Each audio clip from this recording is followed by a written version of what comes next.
We had the strategizer bootcamp, and I'm here to share with you tips from trainers and coach about the business model canvas.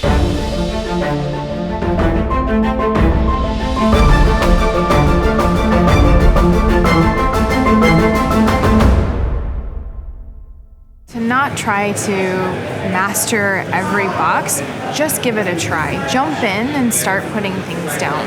Often people get stuck because they want it to perfect, but the canvas is supposed to be like sheets of paper. You're going to go through multiple ones, so just together start getting stuff down. You don't have to be perfect. So try not to be a perfectionist when you start using the canvas. Give it a try.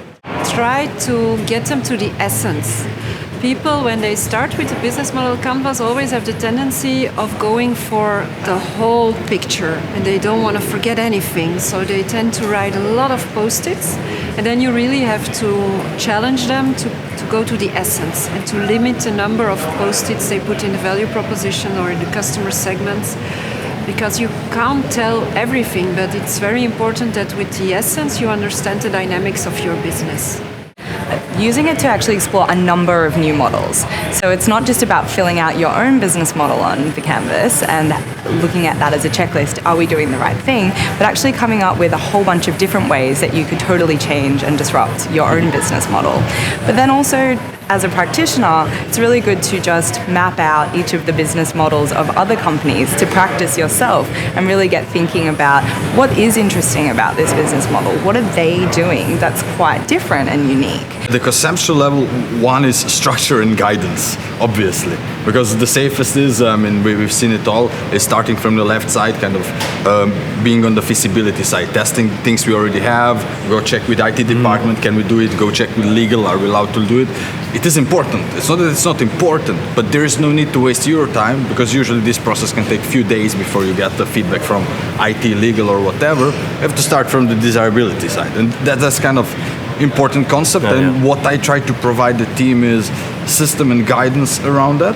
Sometimes intuitively grasp it, especially if they have a competence from service design or design thinking on their team. They don't need a lot of explanation. They're just waiting to jump from the customer viewpoint.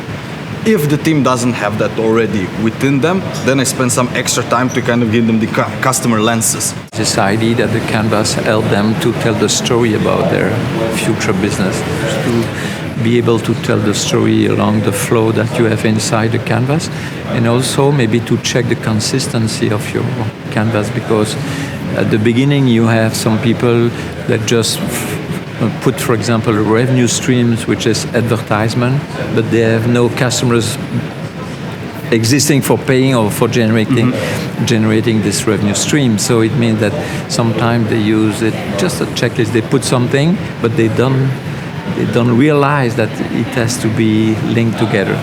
Try to color code it. Color code it. It will help in the relations.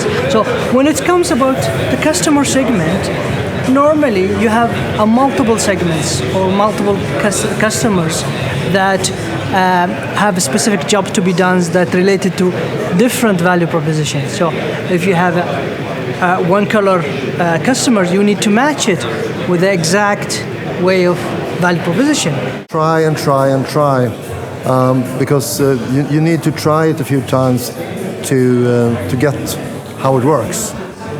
Because it's easy to misunderstand the different parts by just looking at it. So you need to work with it and try it and try it and try it. I would definitely say that the evidence trumps opinion concept, where you've built or we've built these hypotheses or these assumptions based on either the jobs or the pains or the gains, but really having a kind of being very adamant about separating. Everybody has opinions, but you really need to test and you gather evidence that you can then build upon or build those assumptions and based upon. To separate assumptions to facts. Opinions to facts. Oh, opinions to facts.